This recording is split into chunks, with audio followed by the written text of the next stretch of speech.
And we're rolling. Hello, everybody, and welcome back to Filmatic.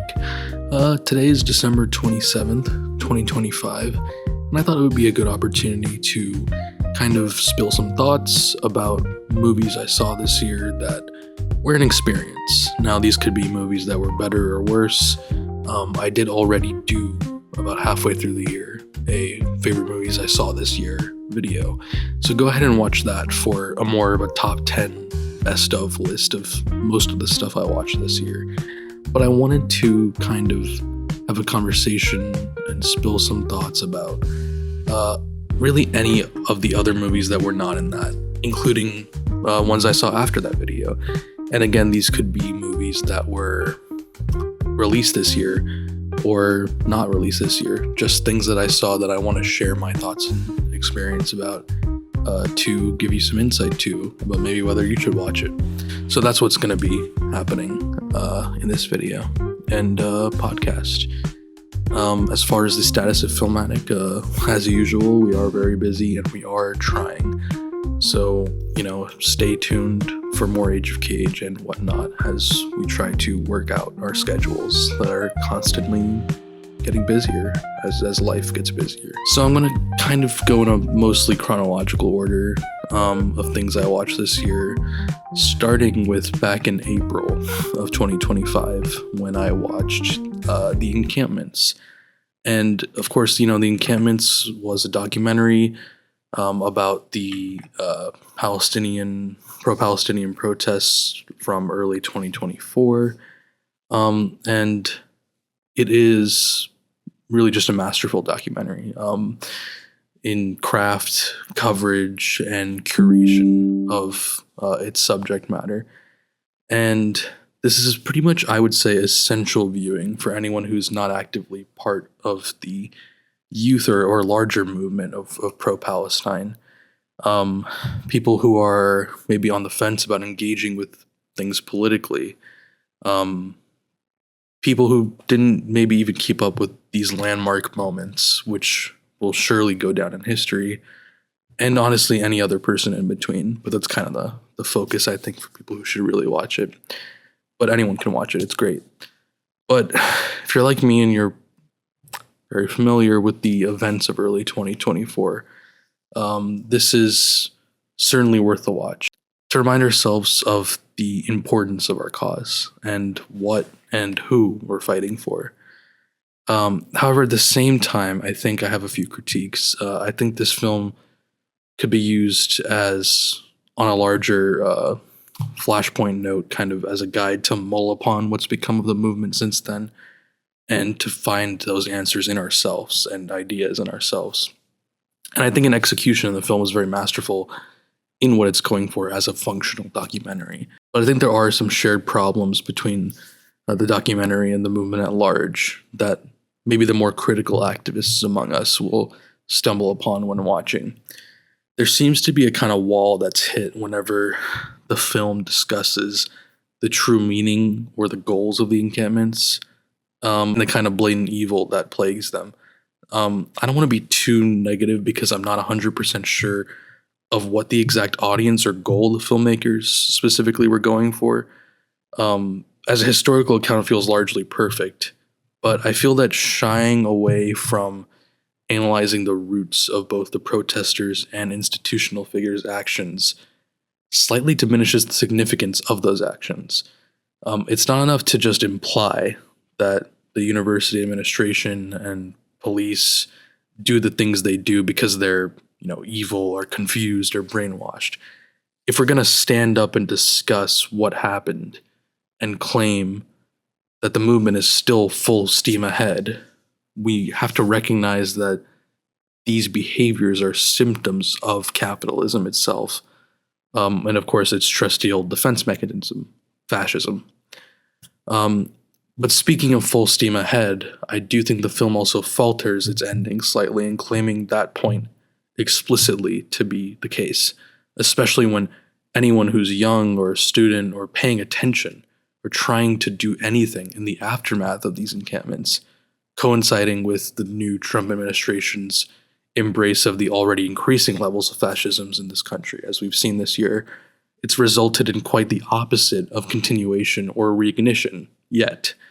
But those are kind of a few critiques I have that are very deep, and maybe don't apply or jump out to anyone who isn't thinking on the same level that I am, per se, depending on one's experience.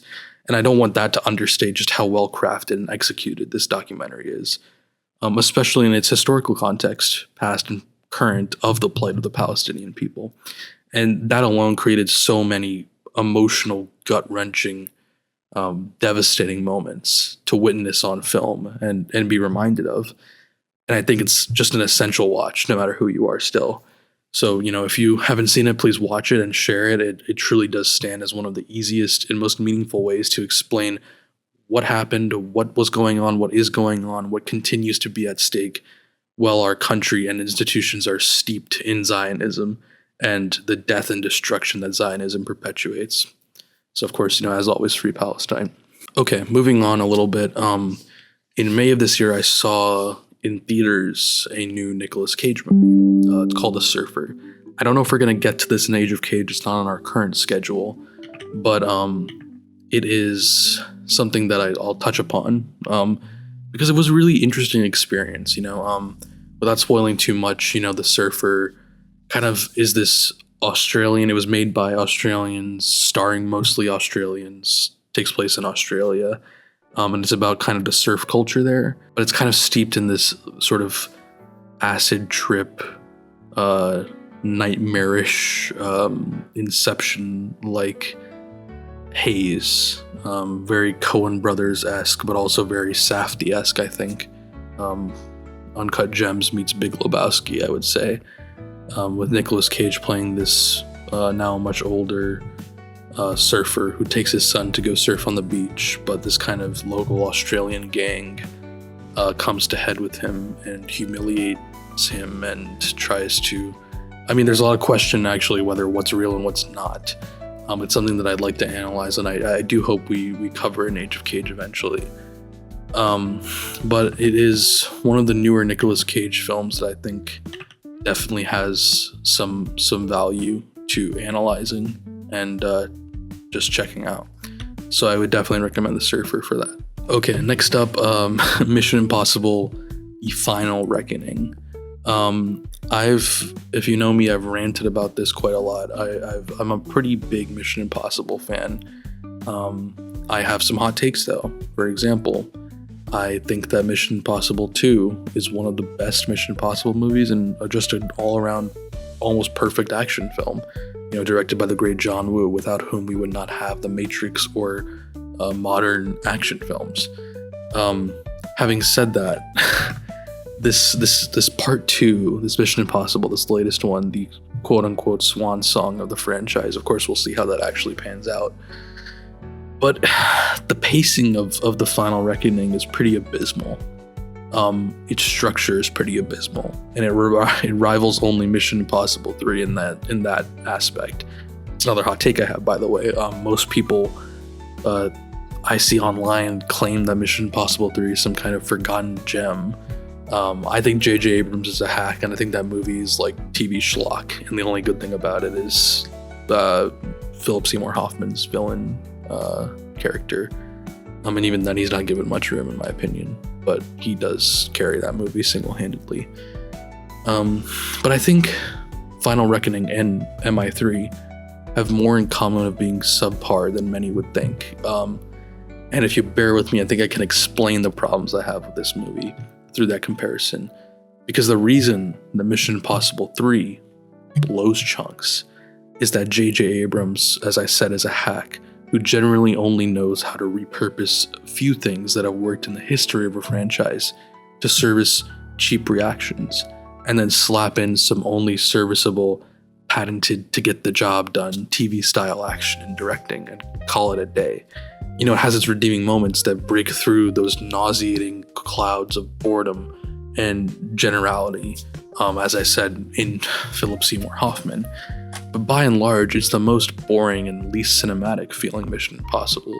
And notably, it causes what little passingly decent structure and writing to cave in on itself around the better parts of the film.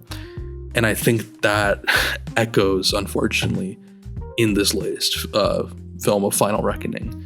We get the repurposed tokens and ham-fisted feelings of what we love about the series' DNA, but instead of masterfully weaving and earning these moments like in Fallout or even Rogue Nation, Christopher McQuarrie, the director, and company inexplicably dropped the ball into a murky, largely unenjoyable purgatory where mounds of exposition are whipped into the audience only to be followed with pleas for adulation and validation as an entry for the franchise. And the result is an exhausted and I think pained audience. I think I felt that in the theater to such a point that when the two bombastic set pieces finally arrive, backloaded into that latter second half of the movie, they're very well done and largely exciting to watch, but it feels very unearned and too little too late, even still as big as they are. Now, would I want to revisit the intricately well done submarine sequence or the mostly thrilling plain dogfight? Probably. Will I, knowing that I would have to sit through a dozen exposition dump scenes hastily edited with flashbacks every 30 seconds, or melodramatic character moments that are unearned and simply just not the fun kind? Almost definitely not. And for that reason, as of right now, this film sits at the bottom of the Mission Impossible list for me, tied only with MI3. Seeing the partnership of McQuarrie and Cruise in what I thought was a new hope blossoming for the big budget action when I first saw Mission Impossible Fallout, to end like this is just beyond depressing. And of course, my advice is still go and revisit John Woo's Mission Impossible 2 with an open mind, and you'll get it, and you'll gain an understanding of how big budget action, pulp, and a long-standing spy franchise can and should intercede as concepts and work, and you'll just have a hell of a lot more fun. So that's kind of my thoughts on Mission Impossible 3, adapted from my Letterboxd diary entry for you. Okay, now another movie I watched this summer was Thunder Road. It's a movie from 2018 by Jim Cummings. He directed it and starred in it, and it's adapted from a short film which he also directed and starred in, which I actually don't even want to spoil. I'd like you to just watch it because the short film was adapted into the opening scene of this film and then expanded into a full feature-length film by Jim Cummings. And it is just something that you have to watch and experience. And I think this is a movie where there's a lot of big swings as this like emotional indie film, and you're either with it, the blend of dark comedy with raw emotion, or this just isn't for you. It's for you or it's not type of movie.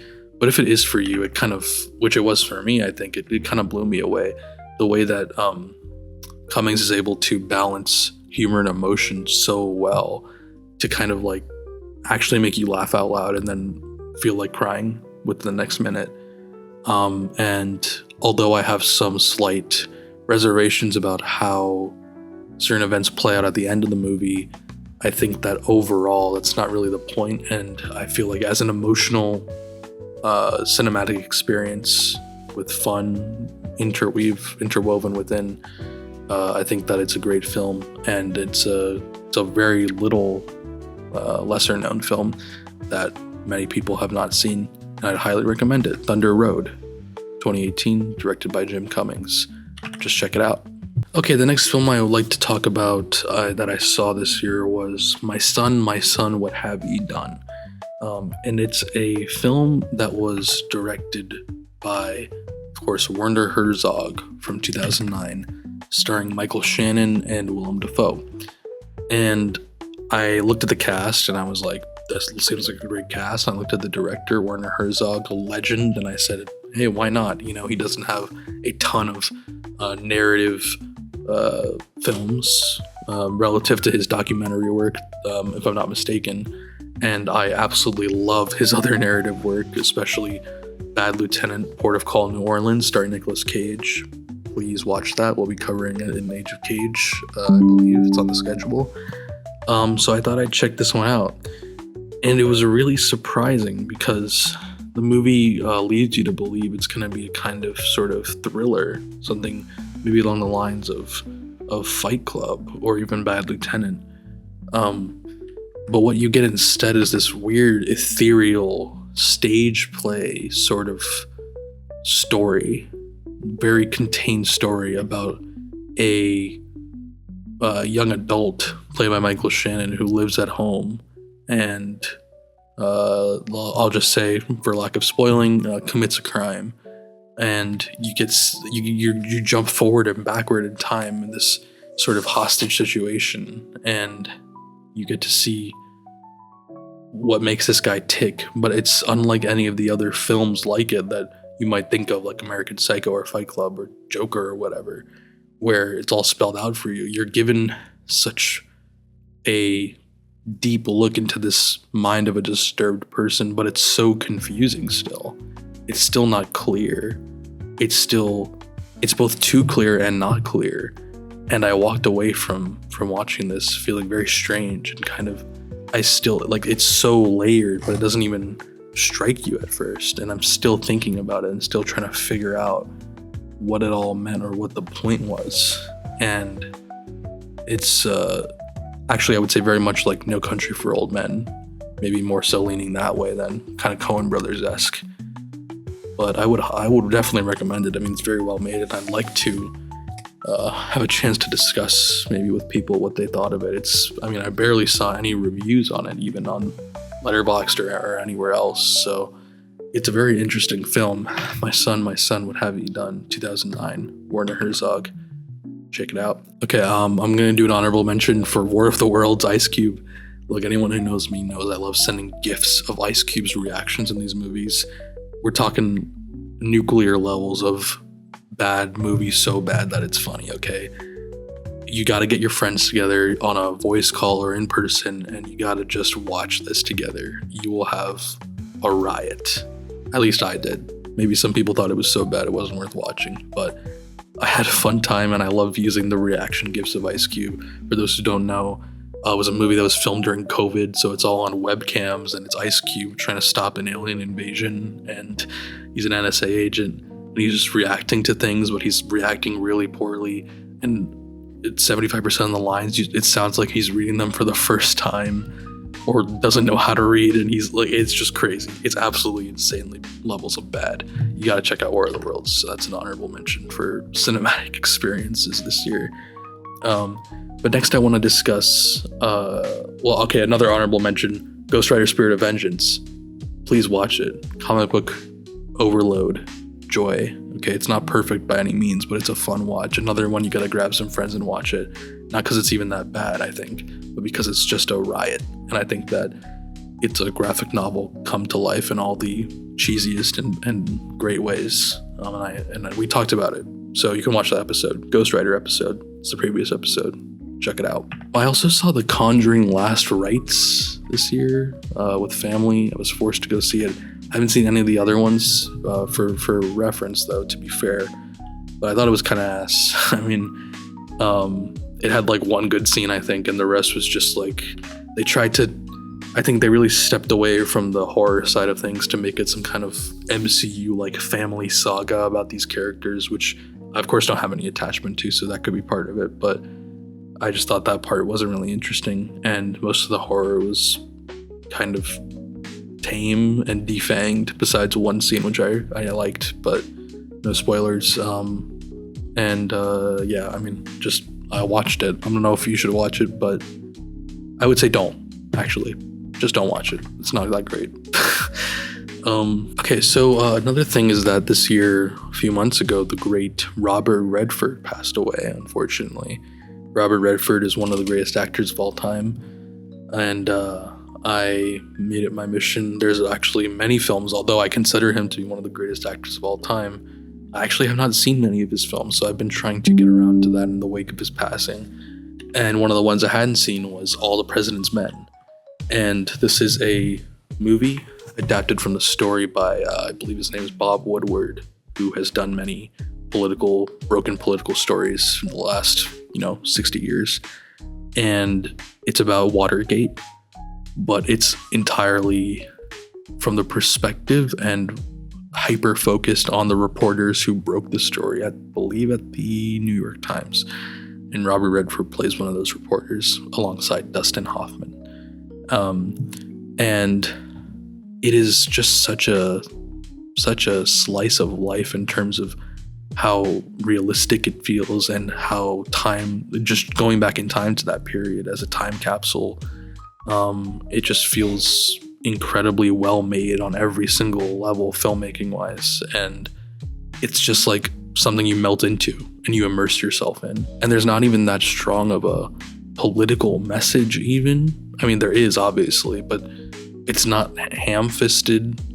It's about the silent, crushing nature of the reality of our political world, I think.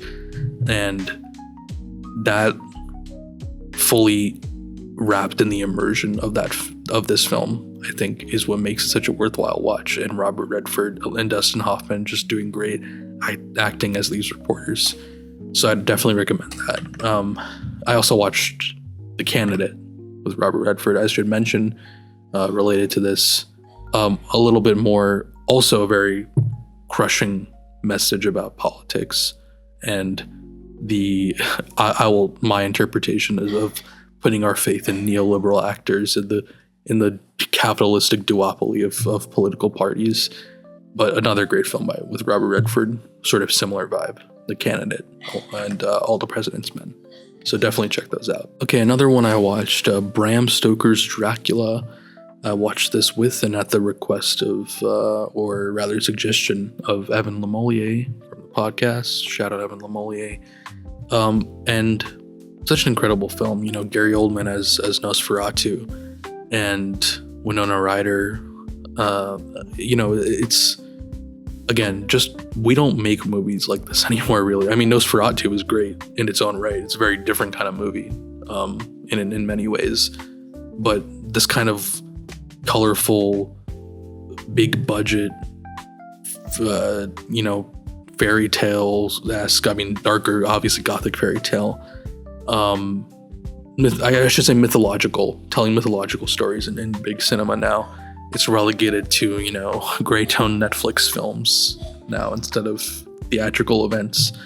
But it's just a great interpretation of the Dracula story. Just so good on so many levels. Soundtrack, every single costume. Oh my God, the costume designing is incredible. And I'd highly recommend it, especially if you like Nosferatu and you like you like vampire stuff. Bram Stoker's Dracula. Great epic tale. We need epic tales back in cinema. That's why I'm excited for The Odyssey in 2026 in its own right. Watched Mr. Bean's Holiday. I had not seen Mr. Bean's Holiday before. I watched it. Absolutely hilarious. Great classic, comedy. I really did get into a lot of classic comedy this year, and just good old slapstick and wise humor, I would say. I mean, maybe to some it's dumb humor, but I got into that with Mr. Bean's Holiday. I got into that with the Marx Brothers films. For those who haven't seen those, Groucho Marx, and Harpo, and I forget the other one, but the original, those guys were the originals. They were the original Three Stooges. They were before Stooges. They were before Jerry Lewis. They were before Mr. Bean. You gotta check out Duck Soup. It's the best film by them, I would say, and one of the most iconic films of all time. And it's one of those things where you notice two things. First of all, Groucho Marx is a fucking genius. He is spouting jokes at every 2 seconds. And most of the time it's really funny. And even if it isn't the funniest, it still just adds to everything. And it's just great. So you notice that. And you also notice that almost every single trope in comedy that we know and take for granted and frown upon, even, depending, stemmed from them. They did it first. like when at the dawn of sound being added to moving pictures, with these movies, and Duck Soup especially, it's incredible. And then on top of that, there is a political sort of relevant to the time of going to war and the vanity of countries and countrymen and the government, and going to war for no reason, and then the kind of darker comedy of that. So definitely check out Duck Soup.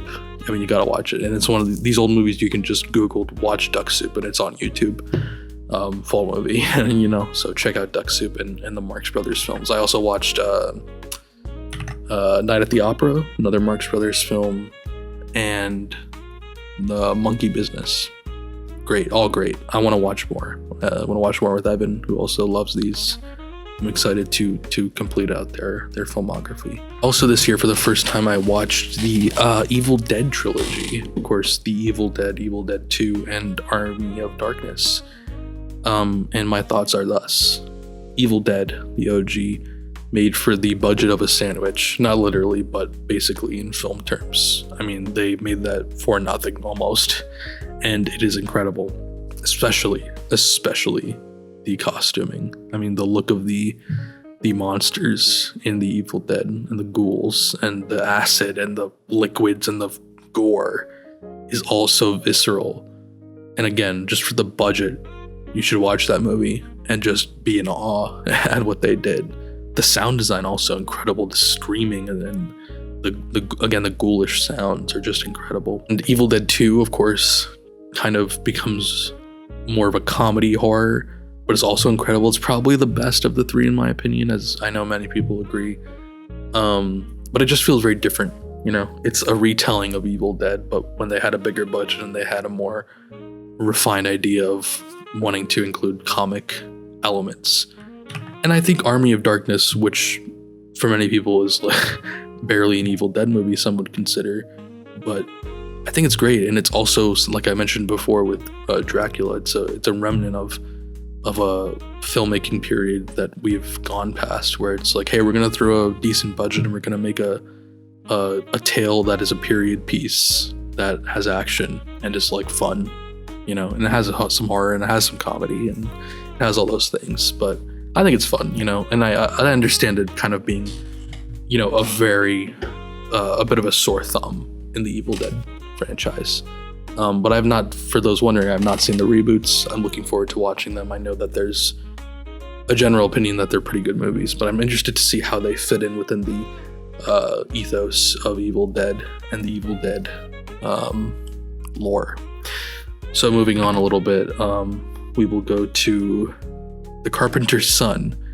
And what you'll see here is a mirror of The Surfer with Nicolas Cage. The Carpenter's Son, also starring Nicolas Cage.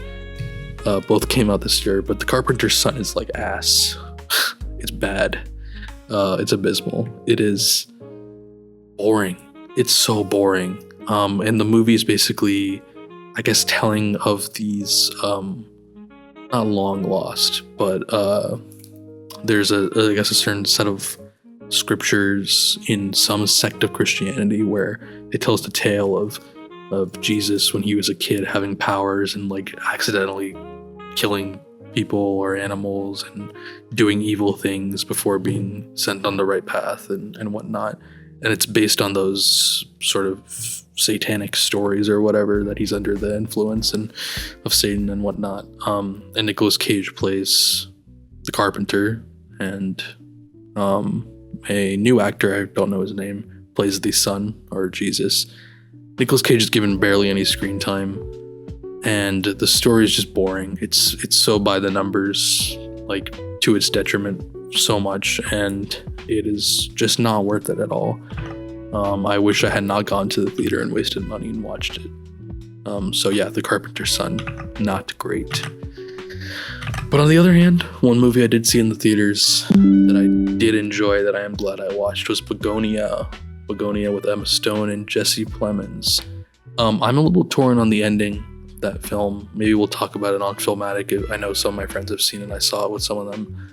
And I'd like to kind of dissect it a little more. I'm not sure exactly where the message of the movie went or what it's exactly pointing to.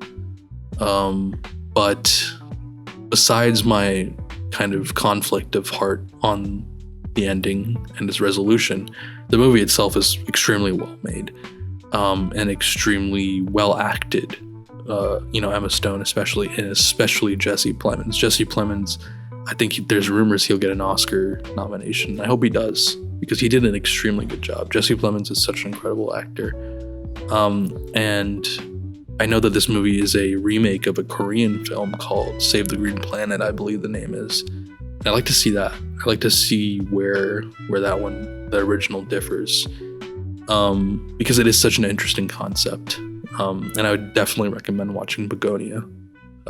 Absolutely great film in theaters this year. I also, speaking of old movies, I watched Safety Last. Safety Last was a film from 1923, starring, of course, Harold Lloyd. He's the least talked about in the trio of the Holy Trinity, rather, of Charlie Chaplin, Buster Keaton, and Harold Lloyd. But he also, it's one, again, like I said before with the Marx Brothers films, these are films you watch and then you see every single, the plants, the roots of these plants, the roots of everything that we have now in film, in storytelling even. You see the roots in these visual storytelling in these films. If you guys have ever, I'm sure some people will recognize the visual of Harold Lloyd hanging off the clock, the clock tower. But it's just it's a silent film, no dialogue, and just great, absolutely great. Safety Last, absolutely check it out. And then I watched Batman Forever, as well as Batman and Robin. Both of these were Batman films in the 90s, directed by Joel Schumacher. And I think these really they've gotten a lot of hate, that they for no reason. I mean, for some reason maybe, but for Batman and Robin. But okay, we'll start with Batman Forever. Okay, so Batman Forever, you have Val Kilmer as Batman, you have Jim Carrey as the Riddler, and you have as Two-Face Tommy Lee Jones. And the film is, I think, probably it might be now my favorite looking comic book film. The way that Joel Schumacher designed Gotham and lit this movie is absolutely bananas. It's like off the wall. I mean, it is neon, it is tangible, it is everything. And when you listen to Joel Schumacher talk about this movie behind the scenes, and you see him clash with the actors who are saying, why am I acting like this? And he says, because this is action figures being smashed together. This is literally a comic book come to life. Don't think about it as reality. And he's telling that as direction to the actors. You understand what he's going for. He is going for ripping the comic book out from the book and into real life. And he's talking about childlike wonder being projected onto the screen, and then seeing those aspects clash with each other. And then beneath it all, I think very underratedly so, is a good Batman story. It is a story about Bruce Wayne, of course, as usual, coming to terms with his parents' death, but also why he does what he does, and why he's doomed to do what he has to do because of who he is for all of time, and why that story, why the myth of Batman will always be told and has persisted for this long, which is why the film is called Batman Forever. It's, the more that I've thought about it, the more I've been stunned by it. And anyone who has a cursory knowledge of Batman Forever probably thinks I sound absolutely insane. But I do think that these things, even if you don't fully agree with me, I think you can see the ideas there. Even if you don't think that it was executed correctly, or that it didn't land right, or that I'm reaching a little bit, I do think the seeds are there. I highly recommend Batman Forever. It is a forgotten film, I think, by people in our generation, and It shouldn't be. And rest in peace, Val Kilmer. He was absolutely great as Bruce Wayne, and as Batman. So, yeah. Also, Jim Carrey as Riddler, obviously great. Peak Jim Carrey. And I think watching this, I think that in recent media, the Joker has kind of become the Riddler. I don't know. I think the wrong lessons were taken from Heath Ledger's Joker.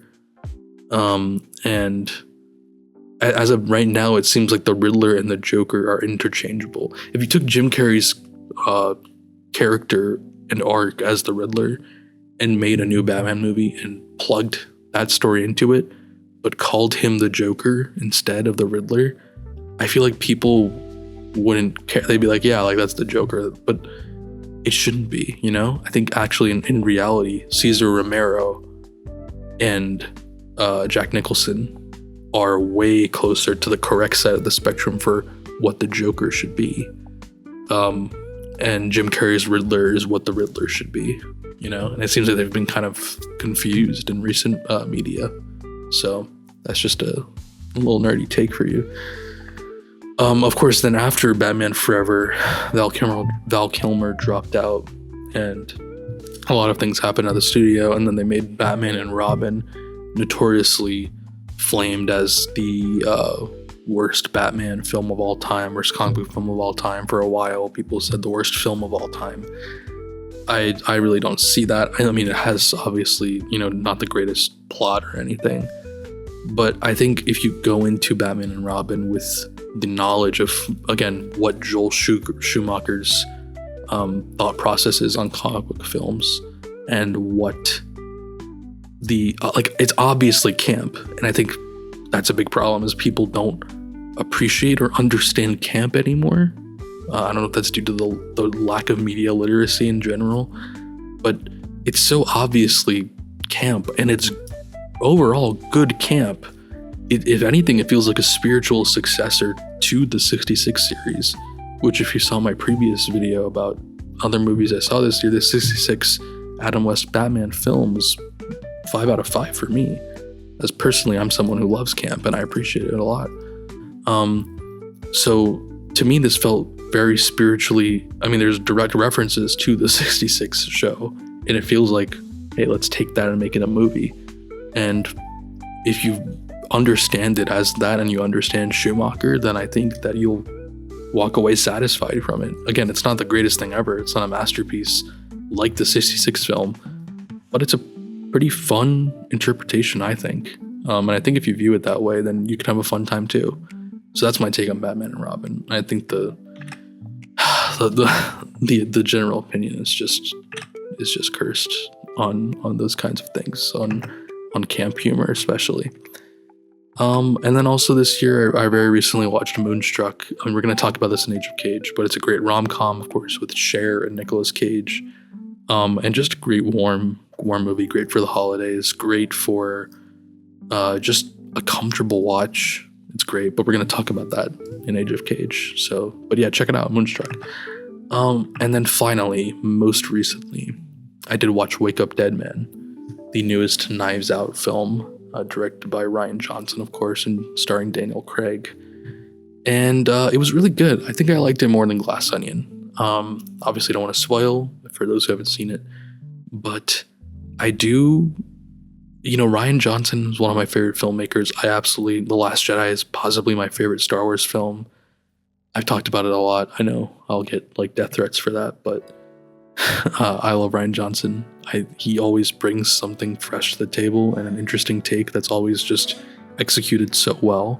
And I think he did it again here. And on this time, he kind of did it on the basis of talking about faith and what does it mean to have religious faith, and what are the problems with it, and how do you reconcile that with reality and the evil that comes from organized religion often, as we all know. And so he, I think, made a brilliant sort of take on that and weaved both sides of that argument together really well. And then on top of that, of course, did this classic sort of, we're gonna take a whodunit and flip it and twist it and angle it in a fun, unique way that ties together with our message. And as usual, Daniel Craig is brilliant as Benoit Blanc, as he usually is. So I would definitely recommend it. And I think that it's one of my favorites. And I'm excited to see Rian Johnson continue working in the future and maybe bring more Knives Out to us. So that was a quick little rundown of some of the films I saw this year that I experienced that I just wanted to talk about, maybe inspire you to check out and to just check back in with you. What were some of your favorite films that you saw this year? Could be like mine, where it's not exactly from 2025, but maybe you just saw it and you really loved it. Let me know in the comments below. See, I'm going to do that. Comments below. And yeah, let me know if you guys like this format. You want to see more. You want to see maybe more structure or writing. For a few of those movies, especially in the beginning, I did pull from my Letterboxd reviews and kind of paraphrase it. And one of my sort of resolutions for 2026 is to actually write a review for every movie I see, even if it isn't, extensive. I think it's a good exercise, and it's good just to do as a thing to do, is write. And I want to be, more in tune with that as we go on. So, maybe that will be reflected also in these, unless you like me rambling and saying the same thing over and over again, because I can be bad at rambling, and improving. But let me know if you like this format. Let me know if there's other formats you want to see for Filmatic. And have a happy new year. And I hope that Filmatic continues strong into next year, and we can maybe do a better job of putting out some more episodes.